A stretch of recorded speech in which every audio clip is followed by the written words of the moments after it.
Hello there, friends, and welcome back to more Bravely Default. Last time, we took down Artemia of the Bloodrose Legion, who was using hair dye to contaminate Florum's population with hallucinogenics. This time, we are finally going to be continuing the main scenario and heading towards Mount Fragmentum to make our way back towards Sage Juliana. But first things first, you know it, you love it, it's Narenda Village time. So, we got the Cape Parts Shop complete at level 4, getting MP Recovery level 2, Sleep Touch, and Sleep Resistance down. We got level 3 on the River Parts Shop, which gave us Aquatic Slaying, Cure Silence, and Silence Resistance up. We also got the Combat Item Shop level 5, which will give us the Earth Drum. Alright, we're going to be continuing to upgrade the River Parts Shop so we can get Insect Slaying, Cure Sleep, and Sleep Resistance up. And the other shop I'll be upgrading today is the Special Move Shop, so we can get the moves Breaking Wave, Maelstrom, and Ascendant Palm. In other news, I went ahead and moved my job commands around a little bit, giving Idia Miscellany for Examine, and giving Tiz, who is now Ranger, Sword Magic as his job command. On the topic of special moves, I went ahead and applied the Water Part, 30% Power Boost, Beast Slaying, and Silence Touch to Ring a Bell, Idia, and Tiz's abilities. There's really not much else for us to do here in Florum, so let's go ahead and start the long walk towards Mount Fragmentum. So if we look at the map down there, it says that Mount Fragmentum is to our east, so let's start walking that way. I've already talked about how much I really like the lush greenery and the water of Florum, but I just want to go ahead and bring it up again. I really think this area is super duper pretty. Oh, they get the first strike. Okay. Let's speed things up. So, one main reason why I wanted to give Tiz... Actually, you know what? Let's stop with Ring a Bell. The main reason why I wanted to give Tiz Sword Magic is because Ranger's whole thing is using bows and exploiting weaknesses and extra damage. So, giving him access to a means of actually, really laying in the pain on enemies, especially with elemental weaknesses, will be really good.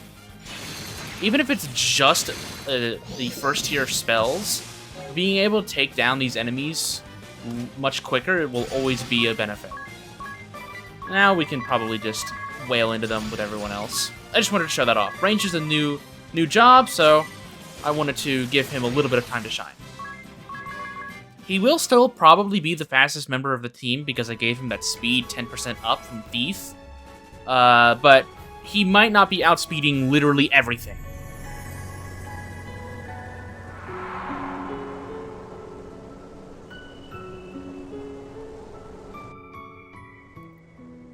Alright, Mount Fragmentum. This dungeon is somewhat similar to the Narenda Ravine, where we're kind of running across these lines out here in the mountainside. Here's a Ripper. That's a dagger. We haven't had a dagger chest in a while. It's not too great. It would be best used for Tiz, because he has an S-rank affinity with it, but even then, it's not anywhere near the same power level as the Angel's Bow. Oh, hello! You're new. These are Chompers. Chompers are incredibly unique, as they give a lot of EXP and JP if you manage to kill them, but they have a tendency to flee quite often. They have high resistance and evasion, so they are a little difficult to kill, but hopefully we can take them down.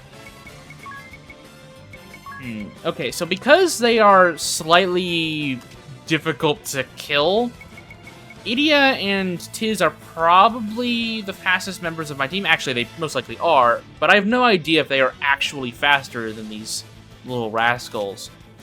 But because I want to take them down all at the same time as fast as I can, they are weak to thunder, but we don't have any Zeus's Wraths.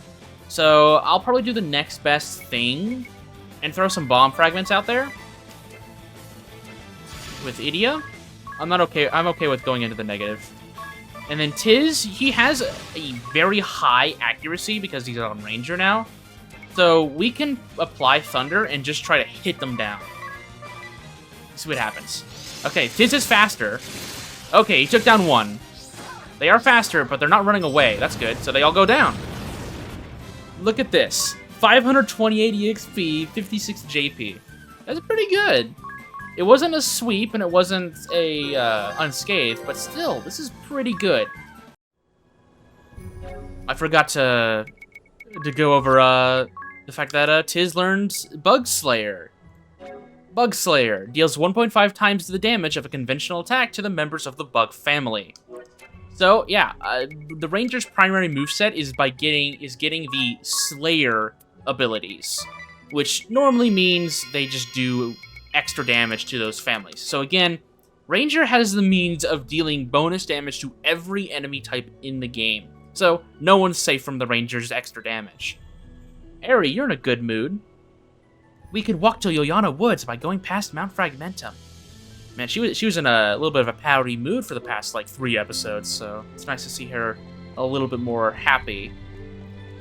Okay, so let's move to the east here. Hopefully we don't run into too many more chompers, because I don't want to have to use more items than I want to. I think for the rest of the enemies here... Oh, you learned Vengeance, ring a bell? Attacks get stronger the more KO'd allies there are. Hopefully we never have to use this. Hopefully. We'll just go ahead and do some low-level magic here. These are dryads, but they're weak. They're most likely weak to fire because, again, they are trees. Anyas, I'm actually gonna have you do Blessed Shields on everyone, just in case we get hurt and we have to live a few extra turns. And then we'll just attack with Tiz. He doesn't have Plant Slayer yet, so he'll be just sitting like that for a little bit. There we go. I guess something that's been on my mind and I haven't really addressed too much yet is why am I using Narende Village stuff? As of the time of this recording, the Nintendo Online features for the Nintendo 3DS are pretty much gone completely. And Square Enix has effectively shut down online features for Bravely Default, which means it has become increasingly difficult, if not impossible, to really take full use of Narende Village and anything else that has to do with friend stuff, like using your friend codes to get send and summons, or getting villagers in Narende Village, or nemesis, things like that. So why am I still using the Narende Village if, for most players playing along right now or afterwards, won't have access to these tools? Honestly, the main reason why I'm doing this is because there will be no real access to it anymore. And yeah, every player who played this game whenever it first came out, which as at the time of this recording is about 8-9 years ago, at least in the West, they probably used this stuff. Oh, hello. But I wanted to show off this game in modern day with at least some of the tools that would have been available to you back then. At least the Narende Village. The way that I am playing this game right now, I do not have a realistic way of acquiring nemesis or sends and summons or anything like that. There's one extra thing that is tied to online, but I will be going over it at a later date, and I do not want to spoil it right now. But just, if you know, you know. And oh, hello. I wanted to still show this game and all of its features, or at least most of its features, in the best way I could think of, which was showcase Narende Village at least, showcase what you could get and how important it was, and then just bring awareness to everything else you could have done. It's a little strange trying to justify it in words rather than what it was going through in my head, but I felt like Narende Village is such an important part of this game's identity and how you progress through this game that it was too important to leave out, and that I needed to make sure that I had it as a part of this storyline and this journey, even if the means of getting Narende Village are kind of impossible to do nowadays. I don't know, that's just kind of a side rant. There's been a lot of progress happening on screen as I've been ranting, but, so we'll go over that here fairly soon. We've just kind of been mowing these guys down. And we got level ups, man. We're making a lot of progress. So, let's take a second to look at what we all got. Okay, I don't think I went over this, but let's go ahead and talk about it anyways. Magic armor. When using elemental sword magic, damage from the element in use is reduced for 4 turns. So, basically, if Idia is using a fire element on her weapon, she takes much less damage from fire. And then Sword Magic level 4 will give her access to level 4 magic to put on her weapon, which we don't have access to. Time Mage. Time Magic level 3 she learned, but we can't access any of these spells just yet because we haven't learned any of them. And she also learned Stop Immunity, which makes her immune to stop in battle, which is pretty useful. Tiz learned Plant Slayer, which is just Bug Slayer, but for plants, so he does extra damage to plants now, which is really nice. Alright, moving forward, we've got 2 means of progressing forward. So let's go ahead and take this top path first, see where this one leads. Okay, so this leads to a treasure chest. It's okay. The Nodachi. Okay, so that's a katana. Is that stronger than what I've got right now? No. Idia only has B rank affinity with the Nodachi, so it's obviously not going to be as strong or useful as the scimitar, and it's not even strong enough to outclass the mithril sword, which again, Ring a Bell has S rank affinity with swords, so it would obviously get a bigger damage bonus. So, let's go ahead and take the south path. There we go, there's Idia's level. She joins the 26 gang. Alright. These fights haven't been too bad. These enemies hit fairly hard, but because we're capable of just kind of mowing them down with attacks and high speed, it hasn't been too bad. Unless they get the first strike, like right there. These white Kates are capable of applying shell to their allies, so taking them down with physical attacks is probably the best way to go. Which, thankfully, my team is primarily focused on doing physical damage, so I don't have an issue with that. There's the adventurer right here. You know what that means. There's an adventurer in a dungeon. Ooh. So let's go ahead and heal up. And I'm actually going to go ahead and apply the same strategy I did with Artemia. I'm going to be giving the Blessed Shield back to Ring a Bell. And I don't think there's really anything he can apply, so I'll just keep two-handed on him. Then we're going to save up at the adventure. Alright. Let's see what's over here. Oh, we're nearly through. Good. That was a harder hike than I thought. Wait! What is that? Sigh. Why do the big ones always show up at the very end? Well, better get ready. Hello there. This is the land turtle. This guy has a funny little gimmick. This is the first time, I think, in the entire game that we are going to be having to deal with Reflect. But well, I'm not going to get too ahead of myself. Let's go ahead and default, as usual. He's defaulting with us. Great. Okay, well, let's see if he wants to double down. He does not. He's going to hit us. That's 214 past default, which is, I'm not going to lie, pretty scary. We're going to be utilizing a similar strategy to this boss as we did with Artemia. I'm going to have Ring a Bell basically constantly healing. We're going to use Idia to examine this boy, and we're going to have the other two default. There's a reflection angle. That applies Reflect to the boss. Any magic attack in the game will be reflected off of him, or magic heal. If you try to heal the boss, it will heal us instead. This means that he's basically anti-black mage and anti-attacking white mage. But we have a funny little gimmick up our sleeves. Because he's weak to water, we do have some spell fencers on our team. Sword magic does not count towards the reflection, which means we can apply our water spells to our weapons and still hit his weakness. So that's exactly what we're going to be doing, and that's why I put sword magic on Tiz. we're going to be applying the same strategy we did with Agnes in the Artemia fight to speed up our allies and slow down our boss. But unfortunately, we can't really slow him down, so I guess we'll haste everyone to make sure that we completely outspeed him. And then Tiz, we're going to be applying the Blizzard element to your weapon and attacking normally. We'll be using our specials here later. He's defaulting, which is fine. We're still going to be doing decent chunks of damage to him. He does actually have a fairly high physical defense, but because we're using magic, technically, we are still going to be doing decent damage. Go ahead and speed up a little bit here. We're going to go ahead and default again. Actually, we're going to use Ring-a-Bell. He's going to be doing Air Splitter, and then he'll be healing. And then we'll have everyone else default. We're going to speed it up afterwards. Think you're ready?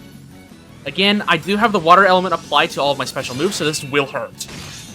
Unless it doesn't. 97 damage. Good job, Ring-a-Bell. I guess. Again, the Land Turtle has high physical defense. The main way of dealing damage to him is through magic. Or in my case, sword magic. The Land Turtle does have one other means of attacking us, but we haven't seen it just yet. And I'm sure we'll see it here. He's braving. He's going to do something dangerous to us. There's a spin attack. It does fairly high physical damage to one target. Now let's wail into him. If he decides to default, that's okay too. We're going to be speeding up again. His reflect is off, so we can technically try to do some like earth damage to him, but it won't really do too much. And then Tiz, I'm actually going to have you do maximum draw to continue the special move.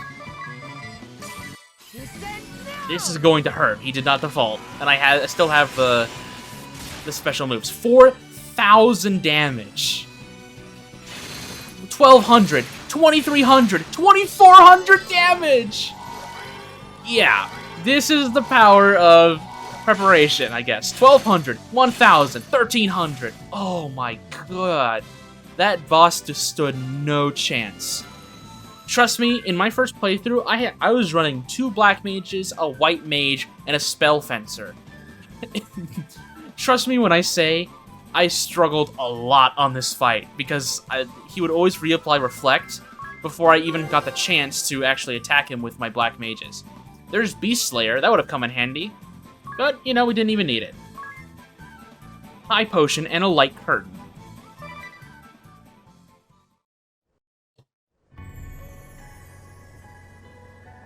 But there we go. Let's go ahead and talk back to our adventurer buddy. Oh, it only gets worse from here on in. I mean, we just took down the big bad boss here. Let's go ahead and heal up. Let's use Ring-a-Bell. Heal up here. Let's give back Agnes her shield, buddy. There we go. Oop. I'll be mostly equipping the Blessed Shield on Ring-a-Bell for boss fights and kind of incorporating that strategy. Until I decide to move him away from Knight. If he loses out on his really nice mind stat, obviously I'm not going to give it back to him. Oh, hey, another Chomper fight. Just one last one before we leave this dungeon. I'm okay with that. Go ahead and just hit him down. I guess, Agnes, you can use the Quara, because you have a lot of spare MP. And then Tiz, you can deal with them. We didn't even really get to see what targeting did. I didn't push that button ever. So we were doing 2,400 damage. Oh, there's the runaway. We were doing 2,400 damage to that boss with all of those bonuses, and we weren't even using Tiz's strongest attack. It's pretty powerful. Anyway, we're on the other side of Mount Fragmentum. So we are right next to Sage Juliana's hut. But I think this is a good stopping point for today. We made it through the entirety of Mount Fragmentum, and we took down the Land Turtle. We also got to see what Ranger really can do with all of the bonuses it has. So, next time on Bravely Default, we're going to be paying a visit to Sage Juliana, and seeing if he can help us prepare for the Sacred Flower Festival, and dress Agnes in something sexy, as Ring-a-Bell would put it. So, with that, I'll see you soon.